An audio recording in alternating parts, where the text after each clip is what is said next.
I'm not sure if you've ever heard this say or not, but supposedly, if you hang out with successful people, you'll be successful. Or I guess maybe the saying is, if you want to be successful, then hang out with successful people. And I would say from experience, that's relatively true. When you surround yourself by people who have reached goals that you haven't, or surround yourself with people who have a certain amount of money that you hope to have one day, eventually you start to learn things from them. You start to pick up their behaviors. You start to see how they think and learn how they think and adopt their behaviors and philosophies on life. This is why the idea and the concept of business coaching has gotten so big in this country. If you, it, you may not listen to these conversations, but if you search business coach or look on YouTube or find out how to do just about anything, you're going to find somebody who's done it and has supposedly been successful at it and has supposedly made a lot of money. And you're going to want to start rubbing elbows with them. You might watch their YouTube videos. There's nothing wrong with this, by the way. I'm not demonizing business coaching or career coaching or whatever. I do that. I career coach clinicians and students. I'm not demonizing any of it. But if you want to hang out with successful people, then you find out their path towards whatever success was, right? Makes sense. If I want to be a certain career professional of some sort, or if I want to have a certain business savvy, then I'm going to go hang out with people who have business savvy. If I want to be really good at being a real estate agent, I'm going to hang out with the really good real estate agents and learn how they think and what they do and what makes them tick and how they manage their time and how they manage their money. It all makes sense that we're going to bleed into each other what we want to bleed into each other. Some of us will create a life off of watching other people.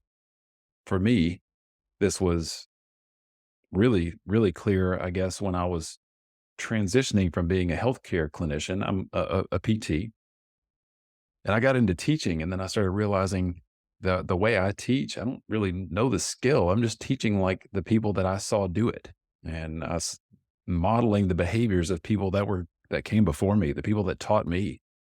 And then I started getting financial information and financial guidance from a friend of mine who I went to high school with, and he's in sales and he's really good at it. And he's really been really good at pursuing what he defined as success. And now his net worth is well over $1 million. And so I I don't necessarily think money makes success, but I do want to be able to provide for my family. And so we talk. I don't know that I'll ever get to $1 million net worth. I don't expect that. If I do, that just means I have more to give, but I'm learning from him because I'm watching him. This is kind of the point of what we do in healthcare when we shadow people. We get into school, we try to get into a career, we follow people, we track them down, we go to a clinic, we go to a hospital, we talk to a nurse that my mom or my dad knows. We talk to a doctor that my mom or my dad knows, or a friend of ours who is a PA or a chiropractor or whatever it is. But you could talk to the career professional and you follow them around and you ask them questions. And the shadowing, we have to do this before we get into school. A lot of schools require that we get time spent observing what a career is like, what a clinical environment is like before you apply, as if it's maybe a gatekeeper of sorts to students knowing what they want to do. When really the minimum amount of hours that these students have to get, it doesn't show anything. It's mostly the equivalent of one work week, if that.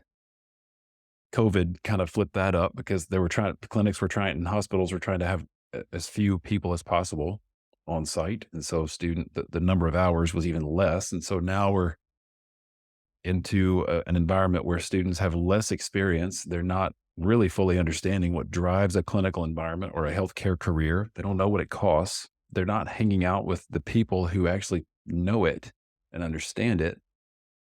And they're going by a misguided version of success. And that's what I've said before is we're kind of misguiding what success looks like in our country. The bad thing and how this relates to bleeding off of somebody or following people that you think are successful is misguided, not knowing, not having the ability to pick out what success is really a stumbling block, can really cause generational bewilderment. To use that word. I don't use that word much. That's a word my dad used to say when we would be driving around, traveling on vacation, and we'd drive for hours and say, "Dad, are we lost?" And he'd say, "No, I'm just bewildered." Um, but we're misguiding success and creating this fake or misguided version of what is success, and we're bleeding off those people until we end up with this. And this is the point of this. What we end up with are students, college graduates. And again, I've said this every time. I teach college in a very expensive private college. That's what I do right now. That's where I was put and placed and given a job, and I enjoy it. Not for everybody. But the path through college and through towards a career and into healthcare is is it successful? People think that the more stuff you have, this is where this is going with the bleeding idea. People think that the more stuff you have, the more successful you are. People think that you're supposed to have a house. You're supposed to have at least one car, maybe another one. You're supposed to have a certain type of brand name, shoes, bags, clothes, whatever. You're supposed to have that if you're successful. You're supposed to be able to travel different places. You're supposed to have debt on the car that you own. It's okay for debt. It's okay to have credit card debt. You know, the national average of credit card debt is somewhere between $5,000 and $10,000, I think at the last time I looked. And that's the average American. And so when I put this into a context of chasing a career or a college pursuit or a college degree, and knowing that we have 1.6 or $7 trillion worth of student loan debt that's sitting out there, and we have healthcare as the leading student loan debt industry. 11 of the top 13 highest debt professions are in healthcare. We have an issue of normalizing debt to get to success. So, my question is, why wouldn't students do this? So my stance, if you've listened to any of my podcasts, is that students are going in a completely misguided way towards healthcare and college and career because they think that success is big titles, big names, big letters, big whatever was fed to them as success growing up, or when they were graduating or getting towards the end of high school and they were told how successful they're going to be, and they say, well, you're just destined to be a doctor, or you're on the way to being a lawyer, where they're following the footsteps of somebody else that was quote unquote successful. And they don't see the cost of that, the debt of it, because for some reason, those conversations, they're not open. They're taboo. And so we follow the path of all that we see, all that's visible and what we see on the news without doing the homework ourselves. And so what that looks like is $1.7 trillion in debt. The average student loan borrower averaging about 43 grand in debt. I think healthcare looks a lot different. We're the ones blowing up the curve because the average PT student debt now is closer to $150,000. That's for those who have debt, which is about 90% of PT students. Medical school, higher. Occupational therapy, very similar. physician assisting, very similar. All the graduate degree programs, basically, they look the same. You come out with the cost of a house in debt, but you don't have the real estate investment in your hand of a house that's going to grow, that's going to appreciate in most markets to say, this is what I've got long term and I'm paying this off. This is going to be equity for me because healthcare careers don't have the same equity. There are ways to leverage them. But if we don't get into a career specifically in healthcare in a wiser way, we're just chasing the same thing that generations before us are chasing, and we're following the same paths that those around us are following. That being, debt is acceptable. I've got to get into debt because that means success. It's worth it to get this degree. It's worth it to get this title. It's worth it to get these letters. It's worth it to get to success because then my mom, my peers, my dad, my whoever, they're going to look at me and be like, oh, Jane got into Yale Law School. And Jane gets out of Yale Law School. And I don't actually know how much Yale Law School is, but I'm going to assume it's probably close to $200,000. And so what people see is, well, I got Jane was successful, but they don't know that Jane's carrying a burden of paying $3,000 a month in student loan debt. And her salary is $90,000 and she lives in Boston. And that doesn't get very far in Boston with that loan payment. But she's successful. And as a student, this is the problem that we have to conquer is, again, flipping that idea of what's successful and what makes debt okay. What makes debt okay, this is not Dave Ramsey. I'm not a financial guy, but this is pretty basic. What makes debt okay is the return on investment and how quick you can pay it off.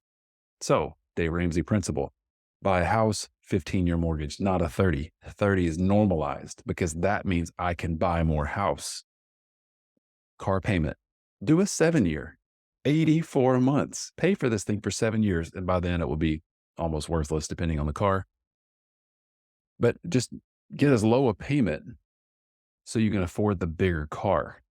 In fact, you can, this is a problem that we go through when we talk about buying houses.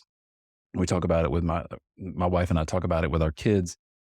And this is a problem when students are coming out of healthcare professions because they're looking at it thinking, I can't afford a house. I owe this much on a house, but I can't afford it. And now I got to go live in mom and dad's basement for a while. They thought the debt was normal. Some of them didn't even know. So we get into this problem where, okay, neighbor next to me or the neighbor that I think is successful, they have this house that's this big in this neighborhood, and they have this car or this many cars, or the friend of mine who has his net worth over $1 million, he drives some super fancy Land Rover. And if I cared about that stuff, then I would be thinking, man, how could I get one of those? It must be normal to go into that amount of debt, knowing that he paid cash for it because he could. I know that about him. But the neighbor next to me, it's normal to have a car payment. And I'll get a bigger car. I'll just extend it lower, the payment time longer, so my payment's lower. Buy a house, I could buy a bigger house because that means more and that makes me more successful. And I need all this space. I gotta have 3,000 square feet and I gotta have it on an acre and it's gotta be right next to the lake. And that's successful. And I'll just put it on 30 years, 40 years, even 40-year mortgage. That's an option now, by the way. Crazy. And so when we surround ourselves by people who are in debt, and then we read in the news, this is where society is, I think, messed up, and how we have to fix this is flipping the expectation of and the normalizing of debt, because we watch our country be, I don't even remember the number now, how many trillions of dollars we are as a country in debt. And we all know, we've seen the tickers, the billboard tickers, where the number spins and spins and spins and goes up tens of thousands of dollars every minute or second, whatever it is. It's astronomical. It's almost insurmountable. And what do we do as a country in the most non-political way possible? We do what we would do if we had a credit card that was near its credit limit. We raise the debt ceiling. We don't deal with the debt or the source of the debt or why we're in debt. We normalize it. The country's been in debt for I don't even know how many years. You can look it up pretty quickly, but we've normalized it. We've made it okay. We've told the public and students it's okay. It's fine. We'll handle it. We'll deal with it. The government won't shut down. The country's not going to shut down. I'm not. It's fine. And so when people are surrounded by debt, when students, when families, when college students, when high schoolers, all they're surrounded by is, we bought more stuff, got more stuff, got a better car, a better house. We need to upgrade. Let's upgrade. We need something better. The constant pursuit of quote unquote success, they're not understanding the cost. So what we have to do, pretty easy solution, is start talking about how to do all this differently. Conversation about debt. So when I have a conversation about debt with my kids, I'm going to say, what do you actually need? Not the online calculator that says, how much house can I afford? Or even with the bank that says, how much house can I afford? Because they're going to tell you, you make $70,000, you can afford $425,000. And so you start shopping for a $425,000 house that you can't afford in reality because the bank doesn't know all your expenses. The same is happening with education. We're going into it thinking, what can I afford if I even know the number? It's more like, what's it worth? What's it take to get me there? Get you where? What's your why? You want a title? You want letters? Okay. What you going to do to get there? Sorry, that wasn't really good grammar, but what are you going to do to get there? Are you saving? Do you have a scholarship? Is there a grant program that you can take part of on the back end that will help repay your loans and that's built for that? So you're serving an underserved population in rural New Mexico.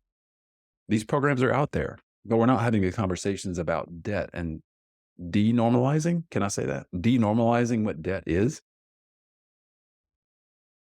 It's just normal, and we take it as we get there. So instead, we have a student who goes to occupational therapy school and pays $150,000 in total debt, and they get out making $75,000, $80,000. And so that student probably paying about $1,700 to $2,000 a month in a loan payment based on current interest rates, which that's another story. Not going to go there now. Whereas the nurse just paid $9,000 for her education at a community college, got out 4 years earlier, already made money, made $70,000 right out of school, has no payment, is putting money away, saved money for a house, on their way. Being a nurse isn't for everybody. It can be an occupational therapy assistant, can be some other version or at a technical college, or I can do a small or a public school, something at a public school that's less expensive and get out making money instantly or within 2 years at a community college or a technical college, and then work my way towards the other version, as opposed to I need success and I need it now because that's what we're surrounded by. What the government does, we're going to pay this, create this program, we're going to do this, we'll budget it, but we're just add more onto into the red. And so when you're surrounded by debt, that's normal, but it's not. It's not normal. It shouldn't be this way. So what we have to do is start doing math, having conversations about it, about what do I make in this career? What's my take home? What's my debt going to be? What are the interest rates again? The Fed did what? And where can I find a job? How much does it cost to live there? All conversations we got to start having between parents like me, our kids, peers, not just, hey, what school did you get into? Hey, where are you going?